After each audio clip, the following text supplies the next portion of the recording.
오늘 우리에게 주신 하나님의 말씀이 있습니다. 사무엘하 3장 1절부터 16절까지의 말씀입니다. 사무엘하 3장 1절부터 16절까지의 말씀입니다. 찾으신 줄 알고 합독하며 나가도록 하겠습니다. 시작. 사울의 집과 다윗 집 사이에 전쟁이 오래매 다윗은 점점 강하여 가고 사울의 집은 점점 약하여 가니라.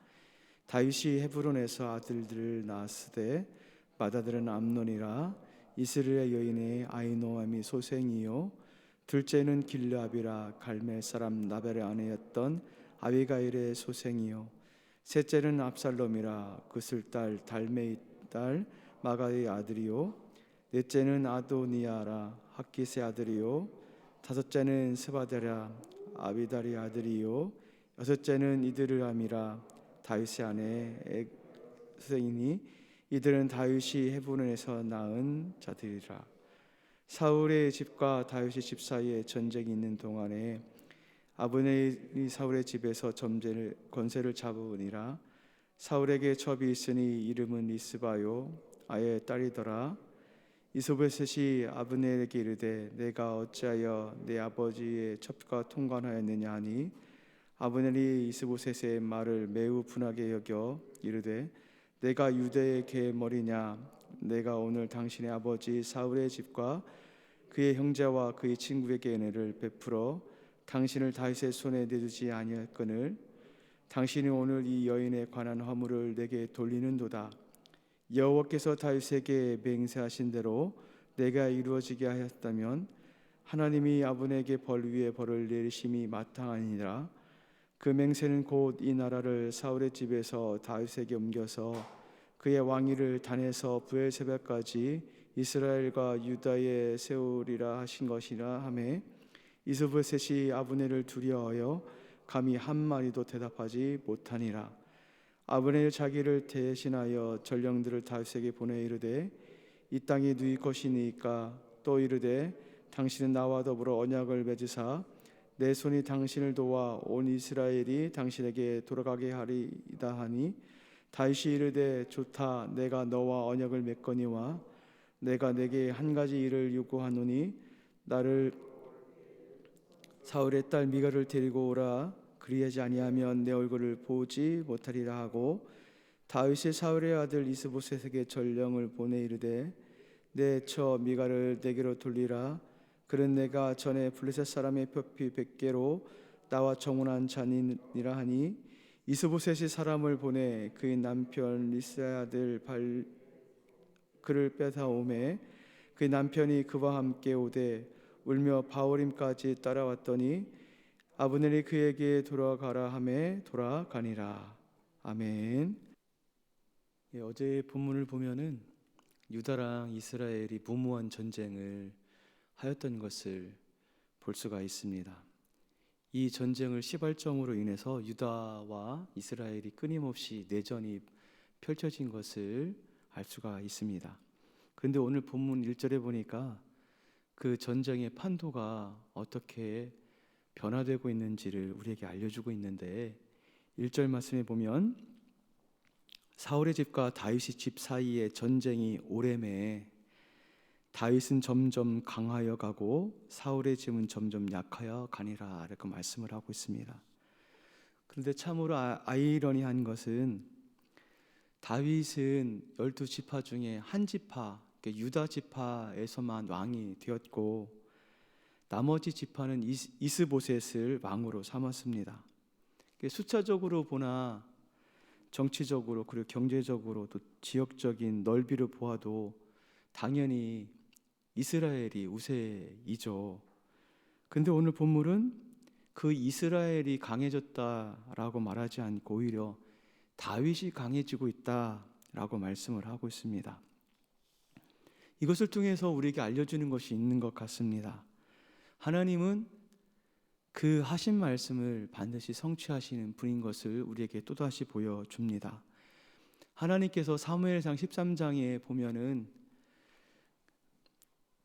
아멜렉 전쟁에서 말씀에 순종하지 않는 사울을 책망을 하시죠. 그 사무엘을 통해서 이렇게 고하십니다. 당신이 여호와의 말씀을 순종했다면 당신의 왕위가 영원할 텐데 지금 그렇게 하지 못했다. 하나님께서 당신을 버리시고 하나님께서는 하나님의 마음에 합한 자를 다시 세우실 것이다. 그 사람을 백성의 지도자로 삼으실 것이다라고 말씀을 하셨습니다.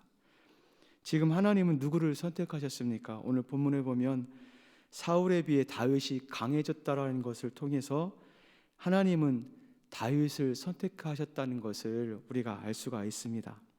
그렇다면 왜 하나님은 다윗을 선택하셨을까요?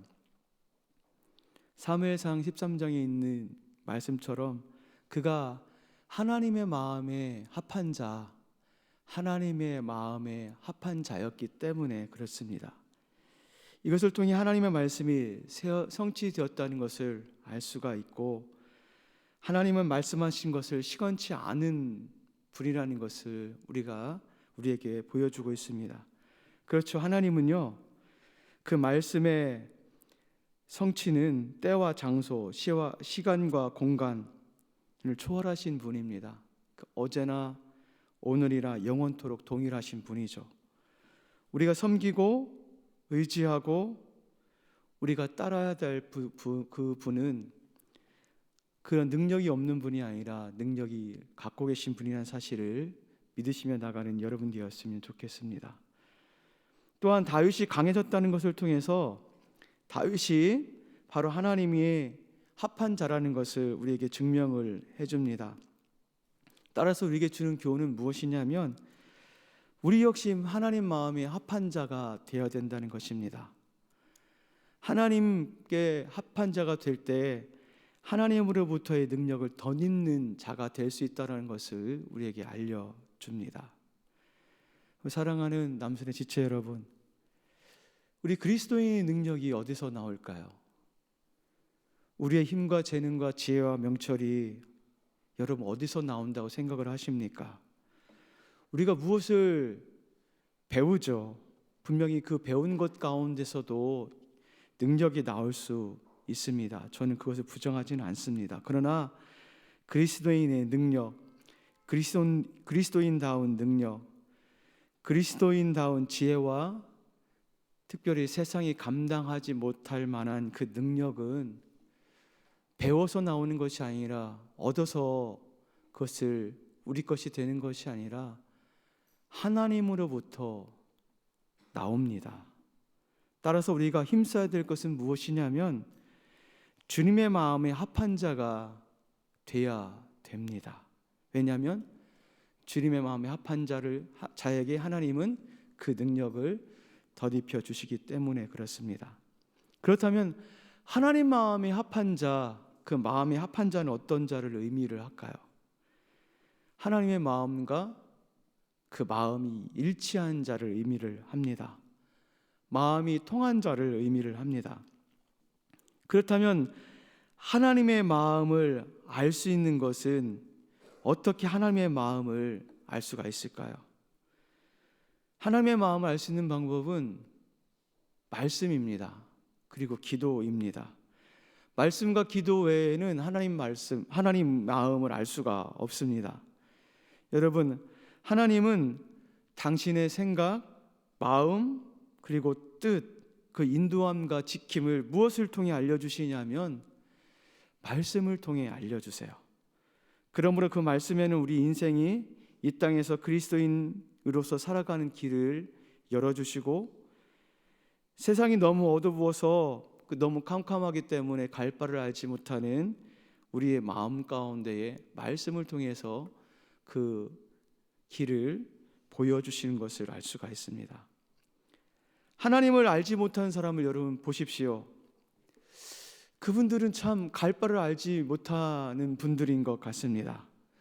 저는 다른 것이 기적이 아니라 어떻게 이 땅에서 하나님을 알지 못하고 그렇게 살아갈 수 있을까? 그것이 저는 기적 같습니다. 왜냐하면은 이 땅에 수많은 갈등의 상황과 우리가 어떤 문제에 대해서 처했을 때 결정의 상황에 있을 때 그것을 어떻게 선택할 수 있는지를 모르겠어요.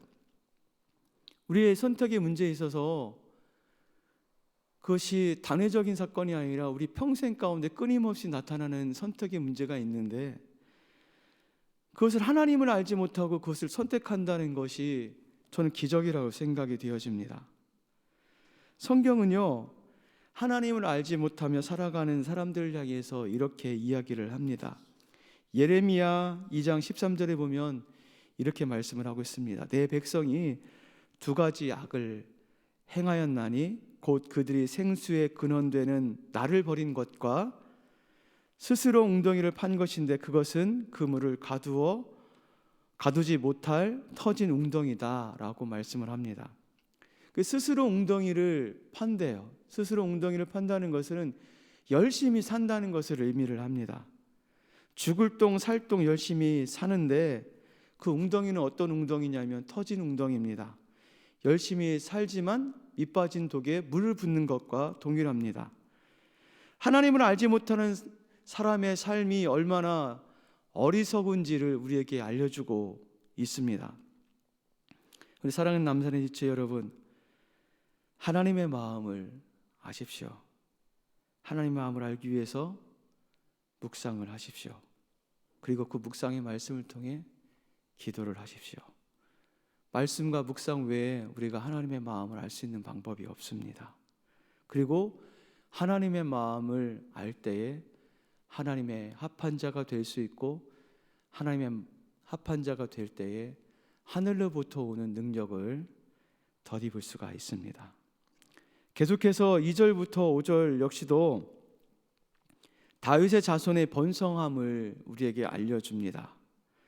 계속해서 다윗의 집안이, 다윗의 가문이 강해지고 있다는 사실을 우리에게 보여주고 있습니다. 그런 반면에 사울의 집은 분열을 하고 있습니다. 6절부터 11절에 군사령관 아브넬과 이스보셋이 갈등을 하고 있습니다. 아브넬이 사울의 첩을 통관을 합니다.